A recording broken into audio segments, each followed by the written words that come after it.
Hey everyone, welcome to day 13 of our Advent plan. My name is Annie. I work centrally for all of Seacoast. Today we're going to be talking about the story of Jeremiah. So I'm going to read you a little something about it, okay?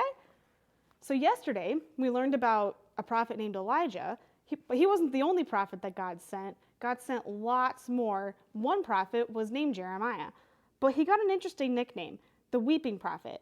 That may not sound like a nickname that you like. To be honest, Jeremiah probably didn't like it either, but Jeremiah knew that when God gives you a message, you have to share it, whether it makes you laugh or cry. Most of the messages God gave Jeremiah made people cry. Jeremiah warned them that if they kept pushing God away, he would actually leave. Jeremiah warned them that if they kept ignoring God, God might ignore them and their prayers. And Jeremiah warned them that if they didn't listen to God, God would send them far away from home.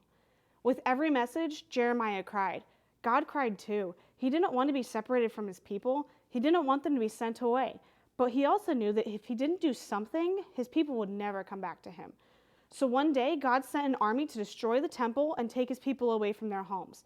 The poor, the rich, the old, the young, even the king, even Jeremiah. Living so far from their homes and so far from each other, God's people began to realize that they were also far from God. Now they were ready for God to send them a different message. It was a message that made people laugh and laugh. And Jeremiah, the weeping prophet, was the one God chose to deliver the message. This is the message Jeremiah sent. It was a letter from God himself. It says, "My children, you are far from home now and far from me. I've got bad news, I've got good news, and I've got better news. The bad news is you're going to stay away for a long time. You won't come home this month, this year, or even this decade. You will need to make yourself at home where you are. Build yourself a house, start a family, plant a garden. You'll need all of them. The good news is not as odd as it sounds, I'm going to do something good while you're away. I'm going to make your neighbors who don't look anything like you turn to me. Because the way you love them, people will know many different nations will know me. But that's not all. The better news is that this won't last forever. Does this feel like you're all alone? Does it feel like my plans aren't working anymore? That's not the case. I'm still with you, and in fact, I still have a plan. Not just a today plan, not a tomorrow plan. In fact, it's a forever plan, and a good one too. It's a plan to make all the wrong and make it right, to make all the darkness and all of it light. It's a plan to bring you back to me.